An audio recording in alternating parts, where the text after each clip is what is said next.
Good morning dear students. आज बच्चों हम लोगों ने चैप्टर शुरू किया है complex number and quadratic equation. Chapter number 5 आपकी बुक में complex number and quadratic equation chapter number 5। बच्चों इसमें कॉम्प्लेक्स नंबर मैंने सिर्फ लिखा है और चैप्टर नंबर 5 मैं लिख देता हूं इसके आगे चैप्टर नंबर 5। और चैप्टर नंबर 5 में यह होगा कि अगर आपको इस चैप्टर के बारे में डीप जाना है तो सबसे पहले आपको यह सुनना होगा √9 जो होता है वो बच्चों 3 होता है। √9 3 जो लोग ये समझते हैं कि ये ±3 होता है, ऐसा कुछ भी नहीं होता। √9 3 ही होता है, सिर्फ और सिर्फ 3। उसके बाद बच्चों क्या होगा कि अगर √-9 की वैल्यू निकालनी है, √-9 की वैल्यू निकालनी है, तब बच्चों ये वैल्यू नहीं निकाली जा सकती। नेगेटिव वैल्यू का √ नहीं निकाला जा सकता। इसका इसलिए निकाला जा सकता है कि ये 3 × 3 हो जाएगा और बच्चों 3 × 3 हो जाने के बाद ये पेयर बन जाएगा एक, और पेयर बन जाने के बाद ये 3 आ जाएगा यहां पर। ये पेयर बन के 3, एक पेयर पूरा 3, और यहां पर ये बच्चों -3 × -3 नहीं हो सकता। -3 × -3 किसी भी कीमत पर नहीं हो सकता। और जब -3 × -3 नहीं हो सकता तो इसका पेयर बाहर नहीं आएगा बच्चों।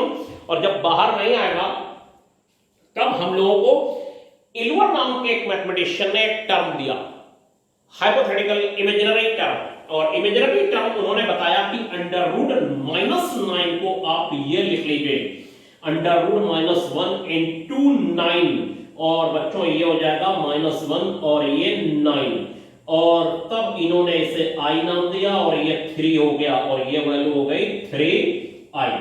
कितने हो गए बच्चों? 3i। ये i क्या है? √-1 को नाम दिया गया बच्चों i का। √-1 को क्या नाम दिया गया? i integral power of iota है। Integral power of iota, integral power of iota नाम है, सिर्फ इल्वर नाम के मैथमेटिशियन ने दिया। और ये कहता है कि ये स्केल पर कहीं भी ड्रा नहीं हो सकता, इमेजिनरी वैल्यू है और रियल वैल्यू से इसका कोई लेना देना नहीं है। पूरा चैप्टर इसी में हो गया कि रियल ही नहीं रहा और सब कुछ इमेजिनरी वैल्यू पर चलने लगा। इसीलिए अगर मैं आपको चैप्टर फंक्शन पढ़ाऊंगा तो वहां पर यह बताऊंगा कि इनफिनिटिव, माइनस इनफिनिटिव और अंडर रूट के अंदर अगर नेगेटिव वैल्यू होती है तो ये सब वैल्यू इमेजिनरी होती हैं, ठीक है। और मैं आपसे उस समय पूछूंगा रियल नंबर की डेफिनेशन बताइए, तो रियल नंबर की डेफिनेशन आप 10th के अकॉर्डिंग बताएंगे, all rational and irrational number called real number. लेकिन मैं अपनी तरफ से आपको जो डेफिनेशन बताऊंगा वो ये कहूंगा कि इनफिनिटिव, माइनस इनफिनिटिव और अंडर रूट के अंदर नेगेटिव वैल्यू को छोड़ दीजिए। इनफिनिटिव, माइनस इनफिनिटिव और अंडर रूट के अंदर बच्चों नेगेटिव वैल्यूज को छोड़ दिया जाए। इनफिनिटिव, माइनस इनफिनिटिव और अंडर रूट के अंदर नेगेटिव वैल्यू छोड़ दीजिए। फिर दुनिया में जितनी वैल्यू दिखाई दे आपको वो सब वैल्यू रियल होती है। इनफिनिटिव छोड़ना है, माइनस इनफिनिटिव छोड़ना है और अंडर रूट के अंदर नेगेटिव वैल्यू छोड़नी है। फिर दुनिया में जितनी वैल्यू आपको दिखाई देंगी वो सब क्या है? रियल वैल्यू है। वैसे 10th में और आपको 9th या 10th जहां भी बताया जाता है कि all rational and irrational number are called real number. अब आप कहेंगे रेशनल क्या होता है, फिर कहेंगे इररेशनल क्या होता है, फिर टर्मिनेटिंग, नॉन टर्मिनेटिंग, आप इधर उधर उलझते रहेंगे। इससे ऐसा नहीं है सबको नहीं पता होगा, पता तो सब बहुत लोगों को होगा, लेकिन उससे अच्छा है कि इस डेफिनेशन को पता कर लिया जाए। तो आज के बाद ये तय हुआ कि अंडर रूट के अंदर जो भी नेगेटिव वैल्यू होगी बच्चों, अंडर रूट के अंदर नेगेटिव वैल्यू होगी वो नॉन रियल होगी। अंडर रूट के अंदर जो भी नेगेटिव वैल्यू होगी वो नॉन रियल होगी, इमेजिनरी वैल्यू होगी। बिल्कुल माइंड सेट कर लीजिए, काल्पनिक होगी। काल्पनिक मींस, जब देखिए काल्पनिक क्या होता है, और ये स्पेस में कहीं पर भी लाई नहीं कर रही होगी, लेकिन पूरा चैप्टर बना दिया गया है कि ऐसा वैसा ग्राफ ये सब बना दिया गया। जैसे कि भूत होता है, जैसे भूत आपने सुना होगा बच्चों, भूत के बारे में क्या सुना है कि भूत होता है लेकिन देखा किसी ने नहीं है, और डरते भी बहुत सारे लोग हैं। क्लास में बैठे होते हैं तो बहुत सारे लोग कहते हैं सर डरते हैं लेकिन देखा किसी ने नहीं है। उनके पापा ने उन्हें बताया भूत होता है। पापा से पूछा कि आपने देखा? उन्होंने नहीं देखा। फिर उनके पापा ने उनको बताया था, उनसे पूछा गया तो वो बोले भाई मैंने भी नहीं देखा, और उनसे पहले वाले सब लोग ऊपर चले गए। अब पता नहीं चला होता है या नहीं होता। मैं भी डरता हूं भाई, मैं भी इसीलिए रिकॉर्डिंग के समय अगर बोल दूं नहीं होता है और होता हो और आ जाए एकदम से और कुछ रिकॉर्डिंग में गड़बड़ हो जाए तो दिक्कत आ जाएगी बच्चों, ठीक है। इसलिए होता है मान के चलते हैं। ऐसे ही आई भी इमेजिनरी भी होता है मान के चलते हैं, क्योंकि इल्वर ने बताया, इतने बड़े मैथमेटिशियन ने। और फिर उन्होंने एक टर्म बच्चों दिया कि देखिए क्या टर्म दिया कि आई की वैल्यू अंडर रूट -1 होती है। आई जो होता है बच्चों अंडर रूट -1 होता है और वो नॉन रियल होता है। आई की वैल्यू देखिए क्या होती है, आई की value under root -1, first value learn करिए। सेकंड वैल्यू आई स्क्वायर, ये हो जाएगा -1। थर्ड वैल्यू अगर फिर आई से दोनों साइडों में मल्टीप्लाई करेंगे तो ये -i होता है। और ये फोर्थ वैल्यू आई की power 4 is equal to -i square, और ये बच्चों +1 हो जाएगा। अंडर रूट के अंदर अगर नेगेटिव वैल्यू है तो ये नॉन रियल है, यानी ये इमेजिनरी वैल्यू है। और मैं इसे लिख देता हूं im, और इसे लिख देता हूं re, और इसे मैं लिख देता हूं im, और इसे लिख देता हूं re। अब आप कहेंगे सर ये कैसे लिखा जा रहा है, कैसे क्या कर रहे हैं, आपको समझ में नहीं आ रही बात। आई को लर्न करिए अंडर रूट -1, लर्न ही करना है क्योंकि सब कुछ काल्पनिक है। I is equal to under root -1 बच्चों।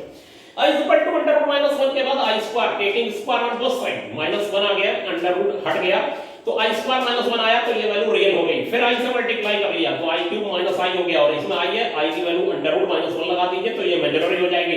और फिर दोनों साइडों में आई से मल्टीप्लाई कर लीजिए तो आई की power 4 is equal to -i square, और इस आई स्क्वायर को यहां से -1 रखेंगे तो +1 आ जाएगा। और ये सबसे बेहद इंपॉर्टेंट रोल प्ले करेगा, ये रियल है। -1 और +1 रियल होता है, और अंडर रूट -1 और यहां आई की वैल्यू नॉन रियल होती है, इमेजिनरी वैल्यू होती है। और जो वैल्यू आई स्क्वायर की है और आई की पावर 4 की है वो बेहद इंपॉर्टेंट रोल प्ले कर रही होगी अभी क्वेश्चनों में, ध्यान से आप देखिए, ठीक है बच्चों। इसके बाद आई की पावर 4 1 होती है, उसे आपको लर्न करना है, और उसके बाद जो है इसी पर बेस्ड क्वेश्चन होंगे।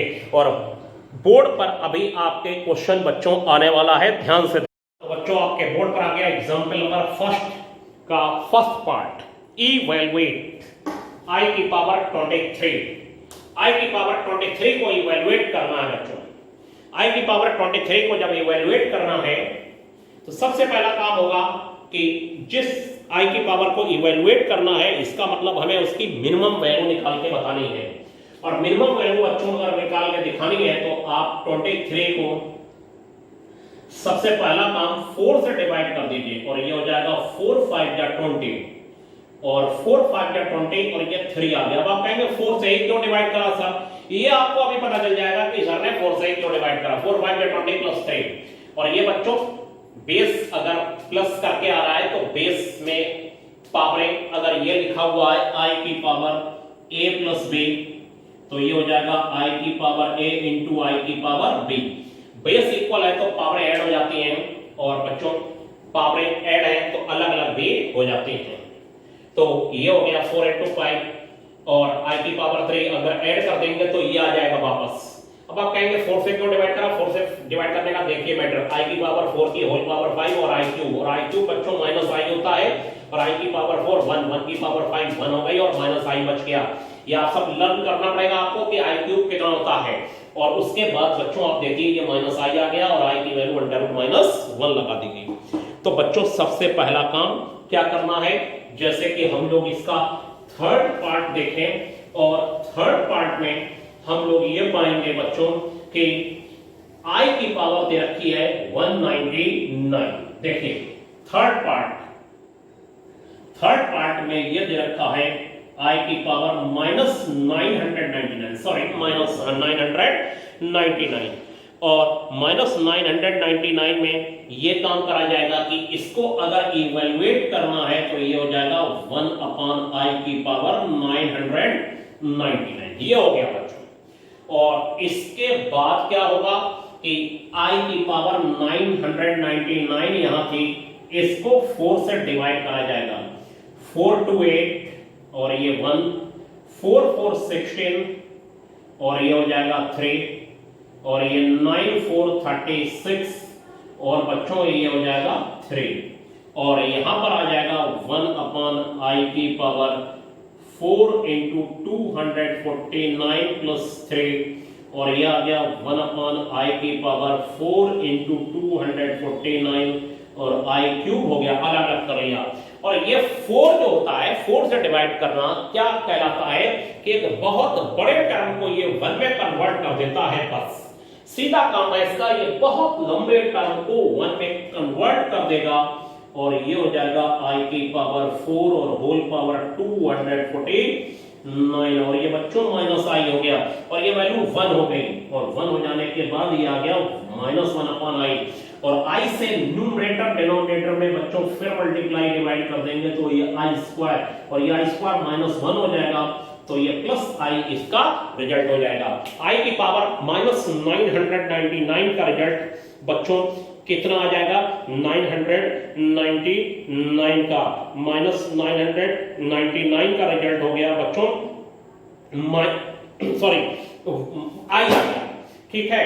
अब बुक में यहां पर बस इतना डिफरेंस था कि 998 दे रखा था, 998 तो 900 अगर 98 होता तो उसे भी ले लिया जाए थर्ड पार्ट में, इसमें मैंने 999 लगा दिया है -998 तो बच्चों ये हो जाएगा 1 अपॉन आई की पावर 998 तो ये आ जाएगा 1 अपॉन आई की पावर 4 इंटू 249 प्लस 8 होता तो 2 बच जाता, ये 2 आ जाएगा बच्चों और ये हो जाएगा 1 अपॉन आई की पावर 4 इंटू 249 और आई स्क्वायर और ये हो जाएगा बच्चों 1 और आई स्क्वायर और आई स्क्वायर -1 होता है तो -1 रिजल्ट आ गया।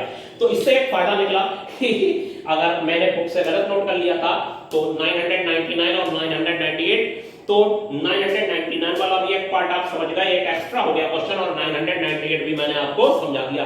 यहां बस रिमाइंडर क्या बचता 2 बचने के बाद आई स्क्वायर को क्या लिख लेते हैं -1 तो बच्चों इसका रिजल्ट कितना आ गया -1 आ गया, ठीक है। अब आपके पास होमवर्क में करने के लिए जो होगा वो ये होगा कि आप इस एक्सरसाइज के कुछ क्वेश्चन करेंगे और इस एक्सरसाइज के कुछ क्वेश्चन करने के बाद आप मुझे बताएंगे कि फिलहाल तो ये इवैल्यूएट 5th ए में इवैल्यूएट करने वाले ही क्वेश्चन हैं और इसमें सब में 4 से ही पहले बच्चों डिवाइड करना है और उसके बाद एक बड़ी वैल्यू को 1 से हटा देना है और जो मिनिमम वैल्यू होगी वो आई के क्वेश्चनों में इवैल्यूएट वाला आंसर उसका माना जाएगा और वो भी न्यूमरेटर में, जैसे आप देख रहे हैं जो मैंने थर्ड पार्ट -999 लिखा था उसका आंसर दिया जाएगा आई, ठीक है। और आई की जगह आप -1 का अंडर रूट लिख सकते हैं, बस उसके अलावा कुछ नहीं, लेकिन न्यूमरेटर में आई छोड़ना है बच्चों। तो आज के लिए बच्चों इतना ही, थैंक यू।